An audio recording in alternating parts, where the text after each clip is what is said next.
What is going on, everyone? My name's Boit, and I'm back with some more Age of Mythology. The Titans action spawning in the bottom of the map in the blue color, playing as Uranus. His name is Ulysses. We've got the rematch, ladies and gentlemen. In the green color, playing as Zeus. His name is Eric. And then finally, in the yellow color, playing as Uranus. A bit of a god switch away from Loki. His name is Arya.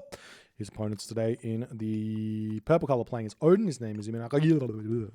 His partners today in the red color playing as Loki. His name is Kaboo.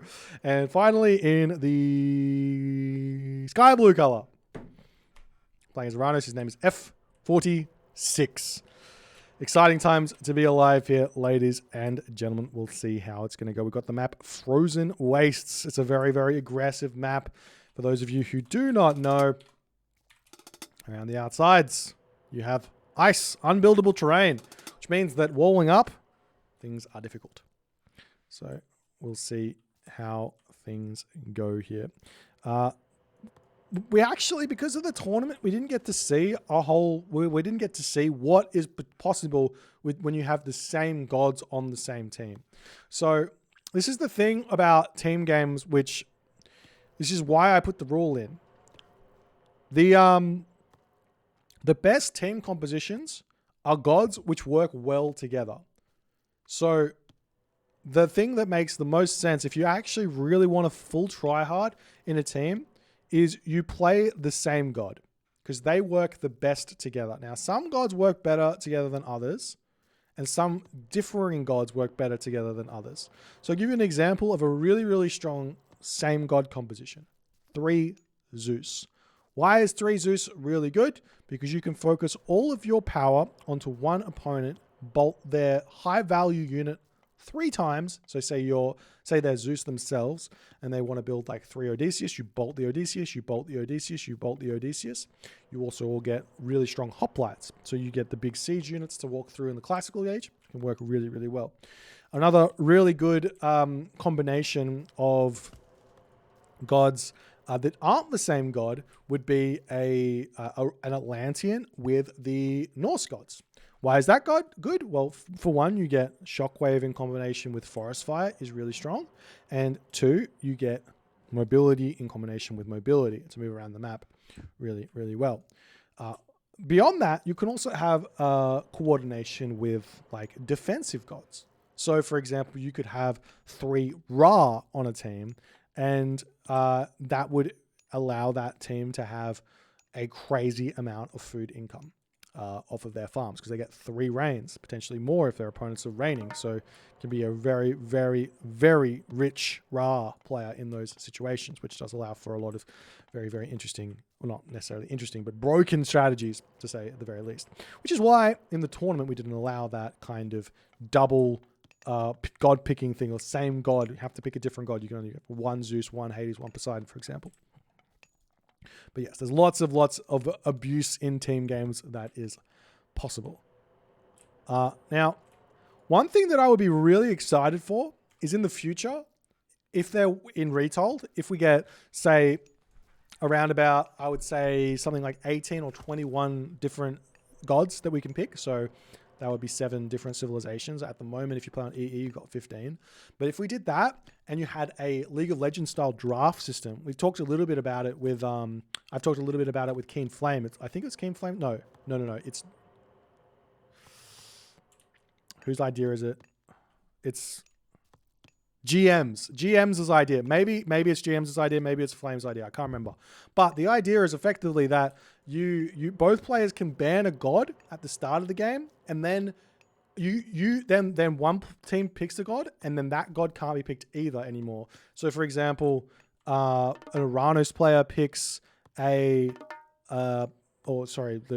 one team bans Zeus, one team bans Loki, one team picks Uranus. This team can't pick Zeus, Loki, or Uranus anymore. They have to pick 2 gods that they want to pick, and then the other ones. It's a draft kind of system to make for some very interesting pre-game antics. The problem with it at the moment is if you play on Voobly, you wouldn't get that many different team compositions. It would be pretty, people would just ban Uranus, Loki, or whatever they want to ban, and then everyone would pick the strong other gods remaining, and you would just see the kind of similar stuff happening in the game. So we don't do that. But if there were like 21 gods, I think it would be very, very different. I think you could have a really, really fun time. Anyways, we'll see how things are going to go now in this game. Medium infantry coming through here for Imanagi as everyone's starting to get going. I don't think there were any surprises here in the early game for Seti, Freya, and Prometheus for PXX. Prometheus, was it? Oh, it was Athena here. Athena for Eric. So he did decide to do something a little bit different. Uranus for Aya. Are we seeing a talented? No, we're just going for mass pure hoplites here for Eric. So we'll see if this is going to work out or not for Eric. As this is exactly what I told him he should be going for here. So there are two versions of this strategy in team games here with Zeus that I've seen thus far. You have the one town center and the two town center variant. Effectively, they're both just as strong as each other. But you have to work very, very well in tandem with your teammates. So if Aya is attacking, you attack with Aya. If Ulysses is attacking, you attack with Ulysses. You don't attack by yourself. That is the main thing. And the reason why this strategy is so good is because Loki goes full Herser in the team games. So the full hoplites counters it really, really nicely. So you do see this troll getting caught out in the middle of the map. A little bit of a hack coming in. We'll see if that Jason can get into the front. You kind of want to run him around the side a little bit. We are seeing some hoplites. Herser coming in onto this location as the spy does get dropped there onto one of those hoplites.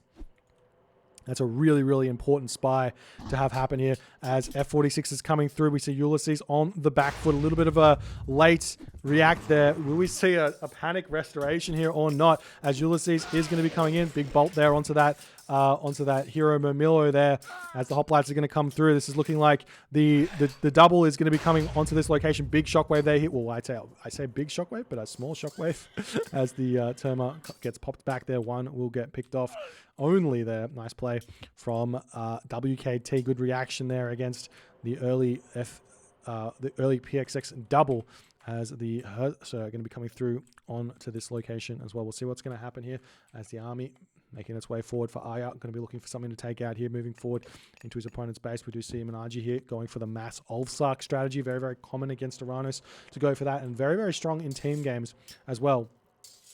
As the Herser coming over here, they do see a Promethean there that could be relatively well taken out, but not going to get taken out for the time being just yet. We do see F46 going to be looking for a handful of raids over onto this side. He really likes these mini unit raids here in this game. I think they're really, really strong. Just a little bit of micro harass, so long as you don't lose any of the units while you do this, it's actually quite good. As we can see, Ulysses coming over here is going to get a little bit of return fire. Now, this is where it gets really bad, and well, you can't be losing units with this raid here, as this is going to be a nice little win there for Ulysses, as he is now going to be looking for a bigger raid onto F46 here as the game is going to be moving on. We do see F46 looking to move up into the top side of the map, going to be moving around the map in tandem with Gabu. I almost said Gandalf for some reason, but Gabu here on this location here.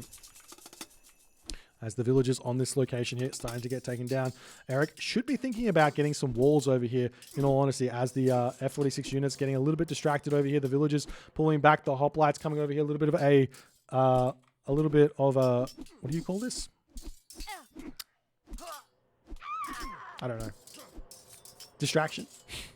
Villagers coming back over here onto this position. Now we're going to start seeing the raid coming through here as Imanagi got himself the Ulfsark. He's got himself the Lone Wanderer upgrade. So those Ulfsark are speedy. Meanwhile, picking off those stray units of F46 that he's sending around the map here. This is a really nice play thus far from WKT. They're really defending nicely. Only a handful of villagers have been picked off here from Eric, as he's able to hold here nicely. We see the Walrus getting taken down. This town center going up here, as we do see F46 coming in onto this position. Only a handful of units here for WKT, but those couple of hoplites actually really, really help out to defend on this one, as we do see a mana getting thrown up here as fast as it possibly can, diving into that other mana there as the hoplites coming through to help out on this position. Meanwhile, over here, we do see the Herser getting pushed back on this position over here. Ulysses is taking this fight, but he probably shouldn't. Nice little micro here from Ulysses to try and win this fight, or from F46, I should say, as Ulysses is going to be retreating back.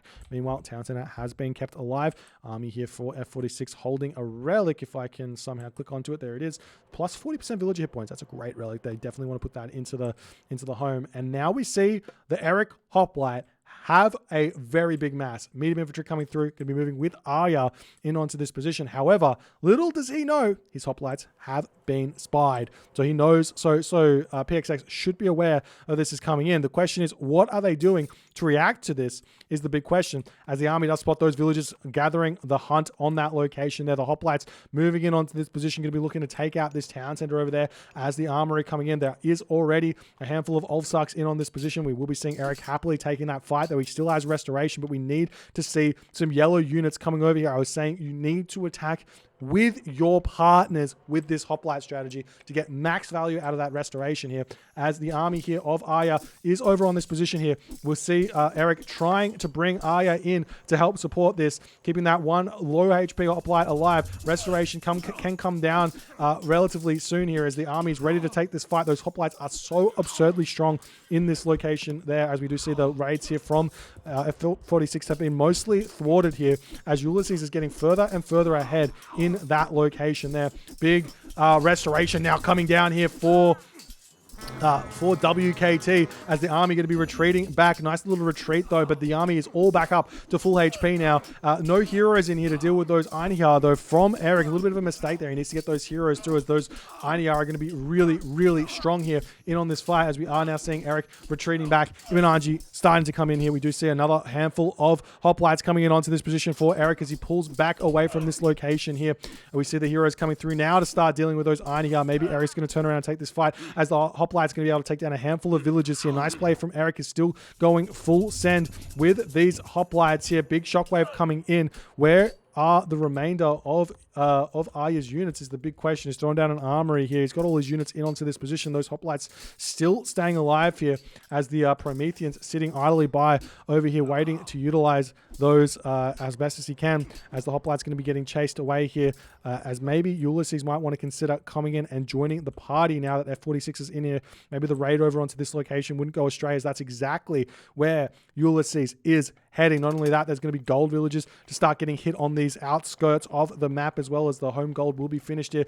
as the villagers do get caught out. He tries to make a break for it, but Ulysses is not going to be allowing that at all here, as that one citizen goes down. The other hero citizen is going to be the tough one to get taken down. We do see a bit of a forest fire getting dropped down there by Imananji there, as the villagers of Eric moving over onto this gold mine. The Prometheans from Ulysses more than enough to defend on that location there. Both those citizens do fall here, as the town center might want to get taken down. We do see a big frost here by Imananji here. Is he wanting to grab the town center, or is he just wanting to get some damage done, is the big question. That's a lot of hoplites there that have been frozen here. The hoplites returning back over here to try and pick off those Hursa here, as the villagers getting picked off on this location there. The warriors have been finished though.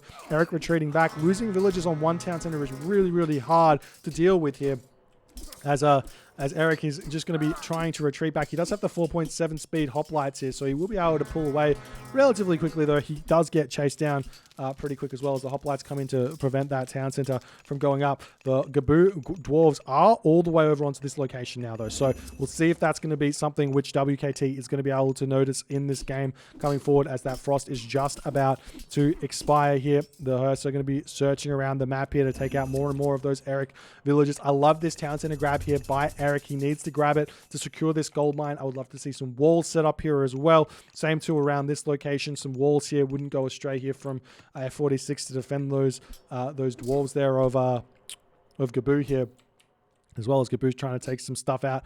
We see the units now coming in. Huge shockwave there by WKT, by Arya. Nice play there. It picks off a lot of those Ulfsarkers. Now the hoplites coming back in. The Ulfsark have to retreat back. Those Hursa are going to be searching for something. How many Einhjar do you want? Answer, yes. Yes, you want Einhjar, as now the Einhjar are going to be going straight after this location here as the Hursa are moving through. There is no units in onto this position. Flaming weapons getting dropped in down here, going to be taking down the villagers. We're going to be seeing the hoplites moving in to the base of Imananji here, going to be going straight after that town center. One would have to think, as the Einhjar are going to be moving in. They deal 15 hack 10 crush, so they are well worth it to take down this town center. The villagers can repair it back up, as the flaming weapons Hursa are getting a lot of damage done here. We'll see if Eric can hold on to this location as a troll spawn coming through. The hoplites going to be retreating back as they realize not going to be able to take that one out. I would have actually liked to have seen the WKT units going straight after the Loki home base here, but not going for it just yet, as we are now seeing the raid coming onto this position, pushing off of that gold mine. A little bit of lag coming in here as the shockwave coming in to try and help defend this town center for Eric, as he doesn't have a whole lot of stuff in on this position. We see some units coming through now. The Eric hoplites coming in to defend this spot over here. As the game's continuing, this gold mine starting to get mined out over here. Dwarves making their way over onto this gold mine over here as F46 trying to defend that position nicely. Meanwhile, will the town center fall is the big question. No heroes in onto this position. The town center does fall. Nice play there by Eric, but in that moment, even after all is said and done, F46 decides it's game over here. Is that a bit of an early tap out? The score is relatively close. What happened here? Maybe F46 is just unhappy with the lag in this game. I'm not 100% sure. The hoplites back onto this location here. A really nice play here from WKT. That push in onto this town center was going to get dealt with. The town center would get back up. In the end here, Eric's probably got a decent amount of civilian units. Look at that. Eric's sitting at 35 villages. No problems here. Get the town center back up. Continue along as if nothing was going wrong here. The problem really is that, well, basically F46 needs to be able to defend this location, and they don't have the heroic age here. Well, actually, we do have the heroic age, so a palace down on this position would have been completely fine here. But I guess in the end, both these guys being one town center, Aya, Ulysses, and Eric all being two town centers. I mean, Eric lost it, but all being two town centers does mean the WKT is going to get further and further and further ahead. Ulysses really, really far. I want to take a little bit of a time here to talk about this matchup. I think we did see a mythic age here. That's probably why we saw the tap out. But the big thing here is that in the mirror matchup, and this counts for every single mirror matchup, there's no reason for you to attack your opponent. When I say there's no reason for you to attack your opponent, what I mean is you have no actual advantage over your opponent from a God perspective. So if you're attacking your opponent, they will be able to defend if they're playing at the same level that you're playing at. So with F46 here in this game, he was going for all of these little mini raids.